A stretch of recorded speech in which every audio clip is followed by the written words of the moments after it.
मेरे गुरु भैंसुर शिव को कोटि कोटि प्रणाम। इस कालखंड के प्रथम शिष्य साहिब श्री हरेंद्रनंद भैया और उनकी शक्ति स्वरूपा दीदी नीलम आनंद को मेरा कोटि कोटि प्रणाम। हे गुरु बहनों, आज मैं आपको एक शिव चर्चा सुनाने जा रही हूँ। एक बुढ़िया थी। उस बुढ़िया के कोई नाती पोता नहीं थे और बहू और बेटे थे। तो बहू हमेशा इसी बात से दुखी रहती थी कि भगवान ने हमको कोई संतान नहीं दी है। मगर बहू को कर्म थोड़े ज्यादा अच्छे नहीं थे और वो बुढ़िया जो थी, बुढ़िया माई रोज सुबह होते ही शिव मंदिर में जाती थी और एक लोटा जल लेके जाती थी और एक गिलास रोज दूध लेके जाती थी। सोचती थी कि सबसे पहले मैं अपने महादेव को नहला धुला के एक गिलास दूध पिला के आऊंगी, उसके बाद उसके दिन के सारे काम काज चालू होते थे। उसकी बहू को ये बात अच्छी नहीं लगती थी। तो बहनों, बहू को ऐसा लगता था कि ये हमारे पति की कमाई का पैसा सारा लुटाती है और महादेव के मंदिर में दूध ले जा के चढ़ाती है। उसके से अच्छा था ये एक गिलास दूध अगर मैं खुद पीऊं या अपने पति को पिलाऊं तो अच्छा रहे। मगर ये सासू माँ तो हमेशा जाके शिवलिंग पे जाके दूध ढोल के आ जाती हैं। महादेव तो पत्थर के हैं, उनको क्या दूध पीने से, वो थोड़ा दूध पीते हैं, वो तो दूध सारा का सारा नाली में बहा के चली आती है। उस बहू की ये सोच थी। मगर बुढ़िया तो ये सोचती थी कि महादेव हमारे शिव गुरु हैं और हम दिन भर खाएंगे पिएंगे, उससे अच्छे तो हम क्यों ना अपने पहले महादेव को खिलाएं और उनको दूध पिलाएं, उसके बाद सारे दिन मैं खाऊंगी। बुढ़िया को महादेव में एक जीते जागती आकृति नजर आती थी, मगर उसकी बहू को महादेव पत्थर के लगते थे, तो उसको ये सब अच्छा नहीं लगता था। तो एक दिन बहू ने सोचा कि मेरी सासू माँ तो रोज रोज दूध चढ़ाती है, तो क्यों ना मैं दूध में थोड़ा पानी मिला दूं तो सासू माँ को पता नहीं चलेगा। ये सोच के उसने दूध के गिलास में आधा गिलास दूध निकाल लिया और आधा पानी भर दिया।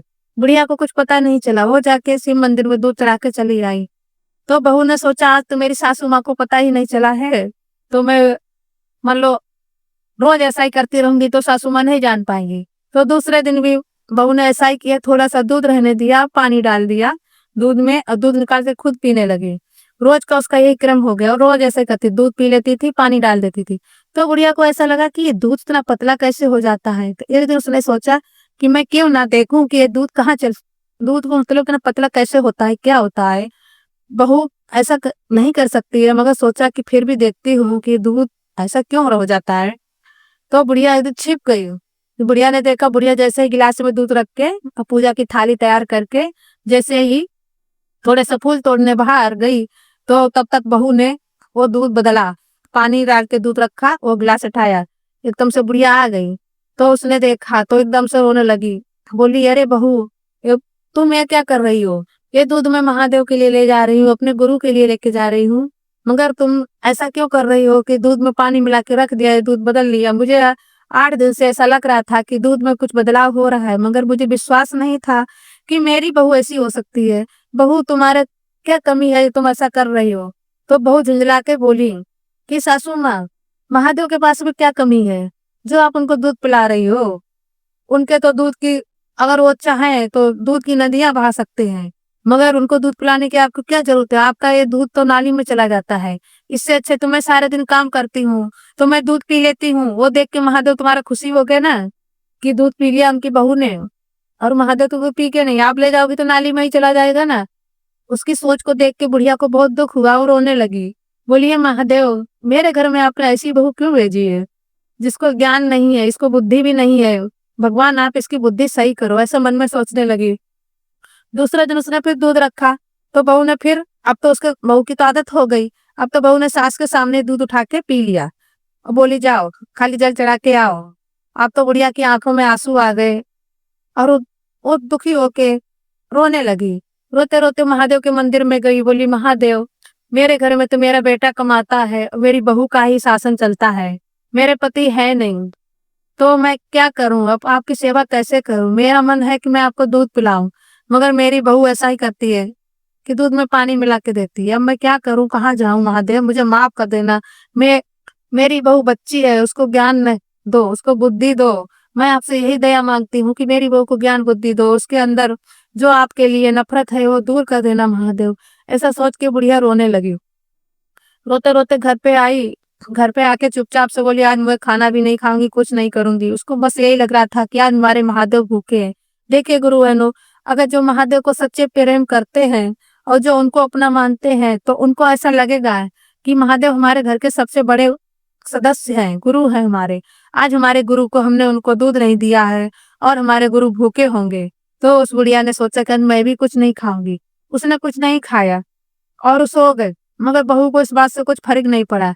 दूसरे दिन जब वो फिर से लो दूध और जल लेके जाने लगी, तो बहू ने हाथ से दूध छीन लिया और उसमें पानी डाल के मिला के दे दिया और बोलने लगी, जाओ अपने महादेव से बोलना कि हमारे घर में कुछ खुशियाँ हों में, अगर हमारे वक़्त आपका महादेव इतना ही सच्चा है तो हमारे घर में भी कुछ छोटा-मोटा बच्चा खेलता।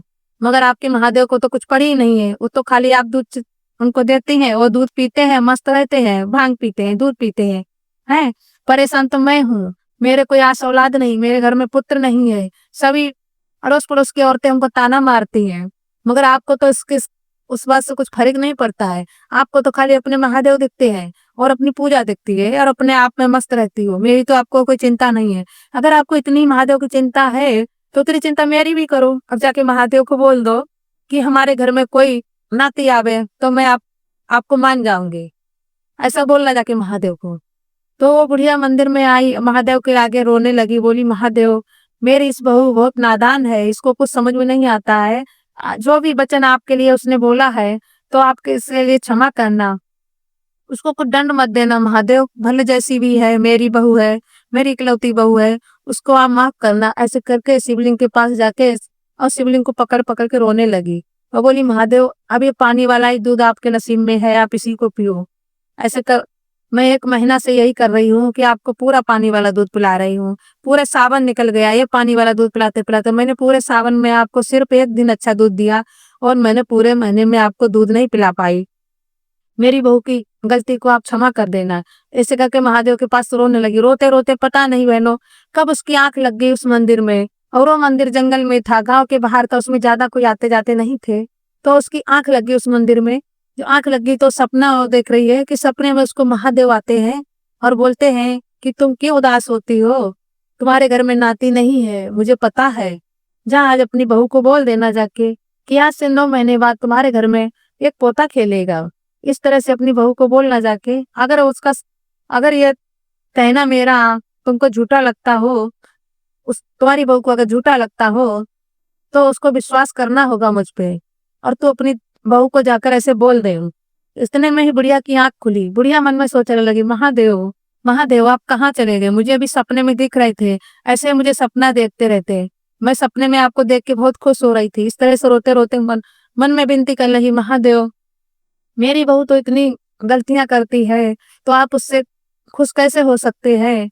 मगर हाँ, मैं अपनी बहू को आज जाके बोलूँगी, ये सपना बताऊँगी जाके। वो अपने घर पे गई, अपनी बहू से खुश होके लिपट गई और बोली, "बहू, अब तेरा सब दुःख दूर हो जाएँगे।" तो बहू बोलने लगी कि, "सासू माँ, ऐसी क्या बात है? आप इतना खुश क्यों हो रही हैं?" तो उसने बोला कि, "तुम्हारे 9 महीने बाद बेटा होगा या बेटी होगी, कुछ बच्चा घर में आएगा, मुझे महादेव ने बोला है, सपने में बताया है मंदिर में।" तो बहू बोलने लगी, "देखो तो सासू माँ कैसे झूठ-झूठ बोलती हैं, मंदिर में पूजा करने गई हैं और वहाँ पे इनको सपना भी आ गया, मेरे को बहला-फुसला रही हैं, इसलिए कि मैं उनको कल से दूध दे दूँ। चलो जाओ, मैं तुमको कल से दूध भी दे दूँगी करो और विश्वास तो मुझे नहीं हो रहा है, अगर ये बात सच्ची हुई माँ, तो मैं भी महादेव को अपना गुरु बना लूँगी और उनकी पूजा करूँगी, जैसा आप बताओगे मैं वैसा करूँगी। अगर आपका ये सपना सच्चा हुआ और नहीं हुआ, तो आपको महादेव को भूलना पड़ जाएगा।" तो बुढ़िया तो चिंता में पड़ गई कि महादेव ने ऐसा बोला तो है, सपने में बोला है, पता नहीं सपना सच होगा कि नहीं, मगर उसको विश्वास था अपने गुरु पे। बोलने लगी, "हे गुरुजी, हे शिव गुरु मेरी लाज रख लेना, कहीं ऐसा ना हो कि ये तो बहू बहुत ढीठ है, आपका 1 लोटा जल भी बंद करा देवे।" ऐसा सोच-सोच के वो दूसरे दिन मंदिर में गई तो शिवलिंग को पकड़ के फिर से रोने लगी। बोली, "महादेव मेरी लाज रखना, आपने जो बोला है सपने में मुझसे, वो सपना पूरा कर देना। भले इसके बदले में आप मेरी जान क्यों ना ले लो, मगर मैं आपकी भक्ति नहीं छोड़ सकती हूँ। अगर आपने सपना पूरा नहीं किया, तो मेरी बहू आपकी भक्ति नहीं करने देगी मुझे।" इस तरह से खूब रोने लगी, रो-रो के दुखी हो रही थी। जब दुखी हो रही थी, तो महादेव ने उसको फिर से ऐसा एहसास उसको अंदर से हुआ, सपना जैसा दिया। बोली, "तू दुखी मत हो, तेरी जो मैंने तुझे सपना दिया है, वो तेरा सपना सच्चा ही होगा। तो बुढ़िया सपने में महादेव से पूछती है कि महादेव, मेरी बहू ने तो ऐसा कुछ किया ही नहीं है जो आपकी वो खुशियाँ आप उसको दे रहे हैं। किस लिए आप मतलब इतना उससे खुश हो गई है? तो महादेव ने बोला कि देखो, तुम्हारी बहू ने जाने में कुछ नहीं किया, मगर अनजाने में ही तुम्हारी बहू के हाथ से पूरा सावन का महीना मेरे पास जल आया है। वो खुद मंदिर में नहीं आई, उसके अंदर आस्था नहीं है मेरे प्रति, मगर जो तुम दूध का गिलास लाती थी, वो गिलास तुम्हारी बहू अपने हाथ से ही भर के देती थी। भले उसकी मतलब उसका इरादा कुछ अलग ही था, वो दूध उसमें से चुराती थी, मगर दूध चुराने के बाद में वो आधा गिलास उसमें जल देती थी। वो जल लाके तुमने मुझ पे चढ़ाया आके, तो उसका पूरा सावन का महीने का जल मेरे ऊपर चढ़ा है। वो मेरा जल जो चढ़ा है, उससे मैं इतना खुश हुआ हूँ कि भले वो खुद ना आई, उसने अपना जल मेरे पास भेजा है। कोई भी इच्छा से भेजा होगा, मगर उसका जल मेरे पास आया है। वो 1 महीने के जल से उसके खुशियाँ मैं उसको दूँगा। इतना सुन के बुढ़िया की आंखें खुली और वो एकदम से उसका गदगद दिल होने लगा कि महादेव तो कितने अच्छे हैं। महादेव, आप तो संसार में सबसे बड़े अच्छे हैं। महादेव महादेव करके रोने लगी और घर भागती हुई आई और उसने सारी बात अपनी बहू को बताई। तो बहू की आंखों में आंसू आ गए। बहू सोचने लगी कि शायद सासू माँ सही बोल रही। हे महादेव, मैंने तो आपसे इतना अपराध किया है, मैंने आपकी चोरी की, आपका दूध छीन के मैंने पिया है महादेव। फिर भी महादेव, आपने मेरे और थोड़ा-सा चोरी करके दूध पीने के बाद में जो मैंने जल दिया, वो आपने जल इतने अच्छे से ग्रहण किया महादेव कि आज मेरी झोली आप भरने के लिए तैयार हो गए।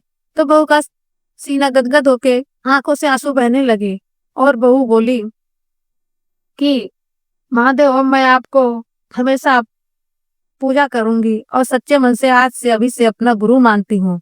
इस तरह से उस बहू ने महादेव को अपना गुरु मान लिया। इतना मन से गुरु माना कि उसको हर पल, हर घड़ी महादेव का ही दर्शन करने का मन होता था। बहनों, 9 महीने बाद उसके घर में एक पुत्र ने जन्म लिया।